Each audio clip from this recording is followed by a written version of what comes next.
Alaska here. Welcome, Minister, and congratulations on your successes so far, and more particularly on your ambition for the future and your willingness to adapt the plan as you go along, and very much in the instance of public lands, etc., and recently the nursing home provisions. All of these initiatives as you go along, anything that can be done, we shouldn't we should be completely flexible, and anything that can be done to deal with things on a day-to-day basis should be done. Obviously, supply is the key to housing people, to getting people into houses, to having competitive rent, affordable rents, and to having home purchase and home ownership. In 2022, 29,851 houses were completed, up 45.2% from 2021, when the figure was 20,560. 41.3% from 2019, when the figure was 21,134. 22 exceeds the 24,600 target by 5,251, which is, I think, a very considerable increase. 2108 to January 23, highest data series since 40, so we've had the highest outcome there. Having said all of the above, we must work for more supply on every level.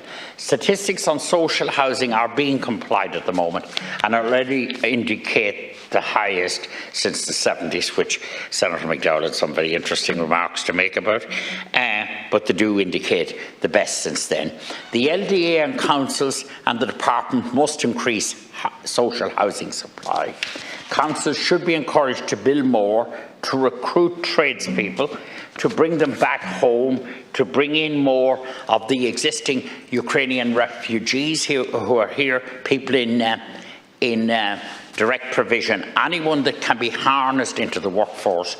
And people want to work. They don't want to be in hotel bedrooms. They don't want to be in centres like that. And work permits should be speeded up, and everything there should be done.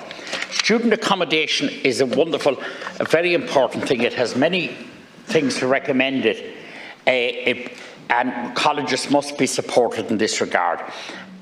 In fact, my own son's in student accommodation here in Dublin, and it's wonderful from every perspective of getting to know the colleagues, the friends, and from a whole university experience, it's very important.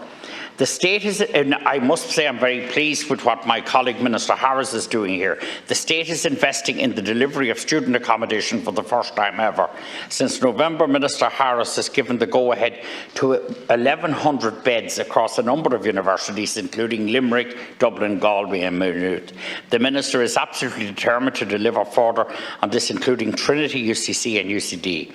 We are also working with the TUs across that's the technical universities, obviously, across the country, to deliver student accommodation projects. This will be key to delivering more housing and better regional balance, and I know you will support that initiative too, Minister, and work with Minister Harris.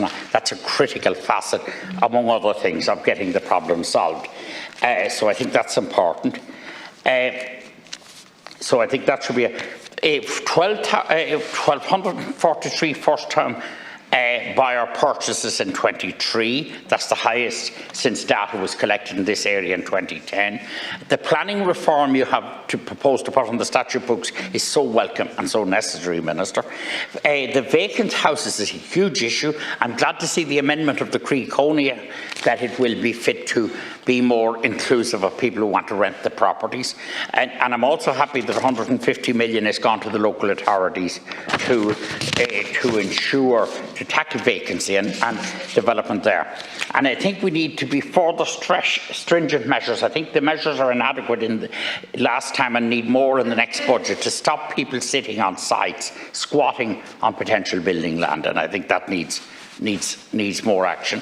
An action plan on apprenticeship is in place and it's yielding results, but we have to work very hard at this. There's a difficulty there in getting enough people and having the capacity to do the job. So we're losing out there. Just to make the point in relation to the eviction issue, it was the fear there was obviously that people would. It was never intended to be a permanent arrangement, but the fear obviously there was that, and no party ever actually suggested it be permanent, but the fear was that it would speed up the loss, and that were it to be extended further, we'd lose more private property owners out of the market, and couldn't be extended forever. So we had a problem there. I suppose there are a number of reasons people are leaving the market. There's the accidental ones who are leaving at retirement age, mortgages are difficult to pay, and there's an attractive price, of course, and there are a number of reasons why people might be pulling out, but that would have accelerated it. I think, Minister, that we have to look, you and the Minister for Finance have to look at more tax reform to encourage landlords. One of the great successes in recent years has been the Room to Let scheme. And there has to be a tax reform, tax allowances for landlords linked to competitive rents, linked to their renting, to competitive rents, to long-term renting arrangements. A bit of imagination there, because I do think at the moment, at the level of taxation, with the level of maintenance and that's an element in driving out landlords, whether we want to face it or not, and it needs facing. I think the Room to Rent scheme has been such an enormous success that it merits further looking at. I suppose, in summary, Minister, if we could, what I'd be saying to you, obviously the vacant houses is huge. Not only the council vacant houses, but the vacant houses dotted around the country. And I did omit to say at the beginning that I'm speaking today on behalf of and he has a very big interest in this, and that's what reminds me of my colleague John Cummins, who is temporarily indisposed. And as you know, Minister, Senator Cummins is making a remarkable contribution on the Housing Committee. He has a very, very sharp intellect, which he's applying to this question all the time, and great analytical skills, and he's really performing in this area. So I'm very proud to represent him here, and that's what I'm doing, because he's temporarily indisposed.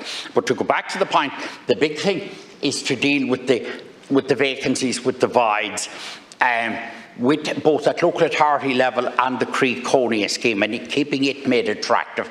With the land that's locked in and not being used, with what you're now tackling, the state lands.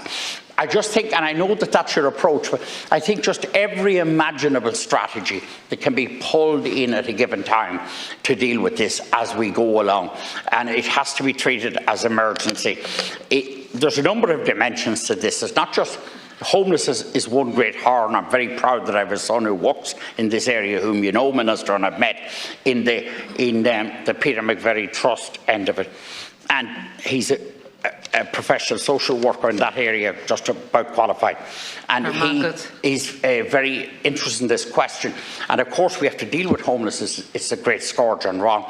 But we also have to deal with the price of accommodation, and that's why you need supply in all of this.